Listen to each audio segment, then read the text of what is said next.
მოგესალმებით მეგობრებო. ეს არის YouTube არხი საფეხბურთო ნიუსები. დღეს ჩვენ ვიდეოში შემოგთავაზებთ ხელსაწყო ტრანსფერებსა და საინტერესო მოვლენებს ფეხბურთში. თუმცა სანამ ვიდეოს ყურებას დაიწყებთ, მინდა გთხოვოთ, რომ გამოიწეროთ ჩვენი YouTube არხი, რადგანაც ეს ჩვენ გვაძლევს ძალიან დიდ мотивაციას. ჩართოთ ზარის ღილაკი, რათა არ გამორჩეთ ჩვენი ვიდეოები. მოიწონოთ ვიდეო და აუცილებლად გაგვიზიარეთ თქვენი აზრი მომხდარ მოვლენებთან დაკავშირებით კომენტარებში. ახლა კი დავიწყოთ.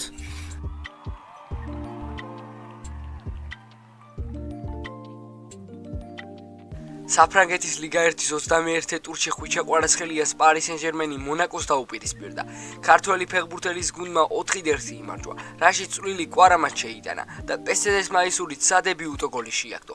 შეხვედრაში ანგარიში მე-6 წუთზე გაიხსნა და პარკ დე პრენსის ბინადრები ვიტინიამ დააწინაურა, რომელმაც საჯარი მოდარტყმა ჭკვიანურად შეასრულა. მონაკომ მე-17 წუთზე დენის ზაკარას გოლით გაათანაბრა. მავე დემბელემ დააფიქსირა. კვარაცხელიამ მოედანზე 67 წუთი გაატარა და პარი სენ-ჟერმენის რიგებში ერთ-ერთი საუკეთესო იყო. გატანილი გოლის გარდა ხვიჩას რამდენიმე დასამახსოვრებელი მომენტი ჰქონდა. პირველი ტაიმის მიწურულს კვარამ ბრწყინვალე გადაცემა გააკეთა და დუე ხელსაყრელ მდგომარეობაში დატოვა, მაგრამ ფრანგი ფეხბურთელის დარტყმა არაზუსტი აღმოჩნდა. 55 წუთზე კვარაცხელიას დუბლის შესრულება შეეძლო, მაგრამ მეკარეს ვერ აჯობა. ქართველი ფეხბურთელის სტატისტიკას რაც შეეხება, კვარაცხელიას 4 დარტყმა ჰქონდა, 2 დაუბლოგეს, 1 მეკარი მაუღო, 1 გაიტანა. ბურთს 48 ჯერ შეეხო, 34-დან 24 ზუსტი გადაცემა გააკეთა და 6-დან 3 ორთაბრძოლა მოიგო. ასევე მისი მონაგარი 2 საკვანძო გადაცემა გახდათ. თამაშის შემდგომ ავტორიტეტულმა გამოცემას სოფასკორმა და ჰუსკორდმა ქართველი ფეხბურთელი შეაფასა. სოფასკორმა კვარაცხელიას 7.8 ქულა დაუწერა, ხოლო ჰუსკორდმა 8.0. მატჩის შემდგომ პესერს თავკასმა ლუის ენრიკემ და კვარას თანაგუნდელმა ვიტინიამ შეხვედრა შეაფასეს და ქართველის სადებიუტო გოლზე ისაუბრეს. ლუის ენრიკე: არ ვფიქრობ, რომ ეს საუკეთესო მატჩი იყო. პერიოდულად მონაკოს ბურთს ვერ მართმევდით და რთული მომენტებიც იყო. პირველი ტაიმი თანაბარი იყო, პრესინგის განხორციელება გვიჭირდა. მონაკო ძალიან კარგად გაწვრთნილი და კარგად დაკომპლექტებული გუნდია, რომელთანაც ყოველთვის გვიჭირს თამაში. მეორე ტაიმში უფრო ეფექტიანად ვიმოქმედებთ. ბურთი კარგად მოძრაობდა და ვფიქრობ გამსახურებულად გავიმარჯვეთ. თუმცა გავიმეორებ, როგორც ყოველთვის მონაკოსთან თამაში რთული იყო. კვარაცხელიას 3 სხვადასხვა პოზიცია.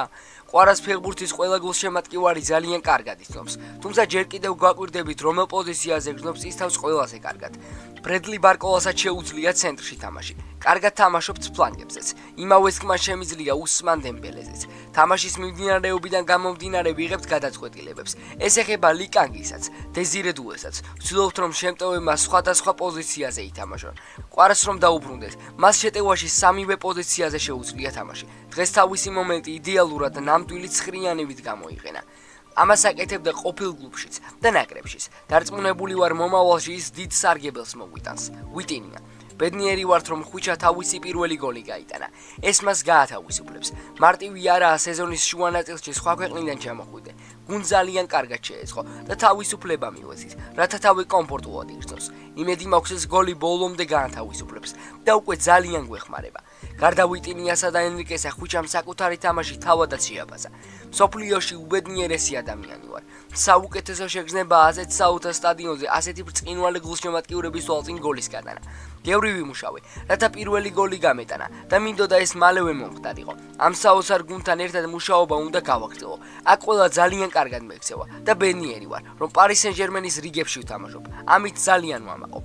მატჩის შემდგომ ხვიჩა ფრანგულმა გამოცემებმაც აქტიურად შეაფასეს.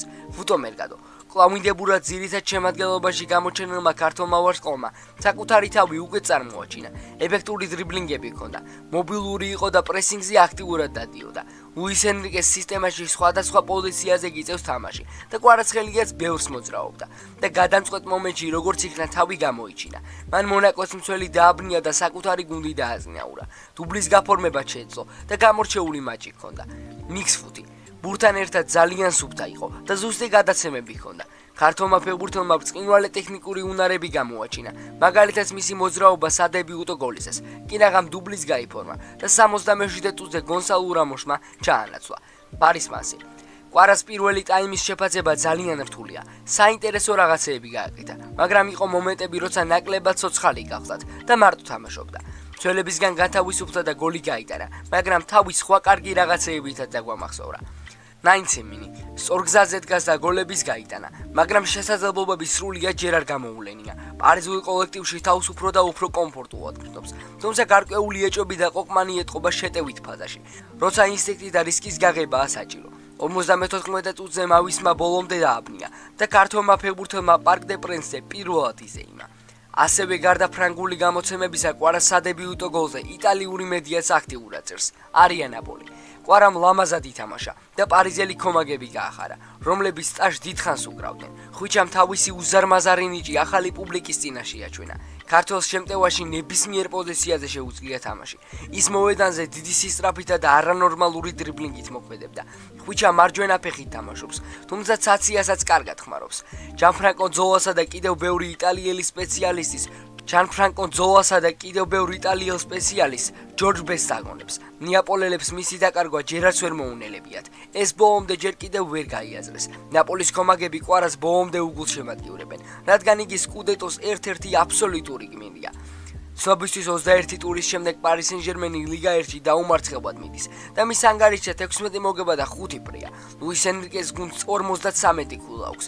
სატურნირო ცხრილის ლიდერია და მომდევნო შეხვედრა 16 თებერვალს ტულუზასთან ელის. რამდენიმე კვირის წინ პიერ საჟმა აღნიშნა, რომ მინიმუმ სეზონის ბოლომდე გიორგი მიქაუტაძე არსად წავიდოდა და შესაბამისად ქართველი ფორვარდის გარშემო აგორებული სატრანსფერო ინფორმაციები ჭორები იყო და სხვა არაფერი. თუმცა ახლა, როდესაც ჩას თანამდებობა დაატოვებინეს, საქართველოს ნაკრების 24 წლის ფორვარდის წასვლაზე საუბრები კიდევ ერთხელ დაიწყო. თუ იანვრის დასაწყისში მიქაუტაძეს ძირითადად გალათასარაიში გადაბირებას უწინასწარმეტყველებდნენ, ახლა რომას ვარიანტი გამოჩნდა. ამის თაობაზე მუნდო დეპორტივოს ჟურნალისტმა ხავიერ ალფორამ გამოაქვეყნა სტატია, სადაც ქართულ ფეხბურთელზე საკმაოდ ვრცლად ისაუბრა და მშვენიერი ეპიტეტების მოიხსენია. გიორგი შემტევი ფეხბურთელია, თუმცა თავდასხმელზე გაცილებით მეტია, რადგან გოლების გატანის გარდა მრავალხრივი სათამაშო თვისებებითაც გამოირჩევა, რის გამოც თავისუფლად შეიძლება იმის თქმა, რომ ნებისმიერ ევროპულ გრანდს ადვილად მოერგება. იმის გათვალისწინებით, რომ ლიონშია დაბადებული, ბევრი ქართველი ბენზემად მოიხსენიებს და მიუხედავად იმისა, რომ მშობლიურ ქალაქში ყოფნის და თამაშის საშუალება ეძლევა, გამორიცხული არ არის სულ მალე ოლიმპიკი დატოვოს. მიქაუტაძის შეძენის მთავარი მსურველი რომა და მისი გამოცდილი მთავარი მწვრთნელი კლაუდიოა. ჟალოროსოს ხელმძღვანელებს ის ბოლო დღეები არ აწმუნებს, რომ ამ ტრანსფერის სანაცვლოდ 30 მილიონი ევროს გადახდა სრულიად გამართლებული იქნება. ცოტა ხნის წინ ჰორიზონტზე ჩანდა ვესტემიც, მაგრამ რთულად წარმოსადგენია ჩაკუჩებმა რომაელებს ეს სატრანსფერო ბრძოლა მოუყვონ, რადგან ისინი მხოლოდ იჯარაზე არიან თანახმა. თუ ფინანსურ მდგომარეობაში მყოფ ლიონს კი რომას მიერ შემოთავაზებული 30 მილიონის აღება უფრო უნდა აწყობდეს. შეგახსენებთ, რომ ოლიმპიკის ახალ მწვრთნელად პორტუგალიელი პაულუ ფოენს გადაინიშნა. მეგობრებო, დღეისათვის სულ ეს იყო. თუ მოგეწონათ ვიდეო, აუცილებლად გამოიწერეთ ჩვენი არხი და ლაიქეთ ვიდეო.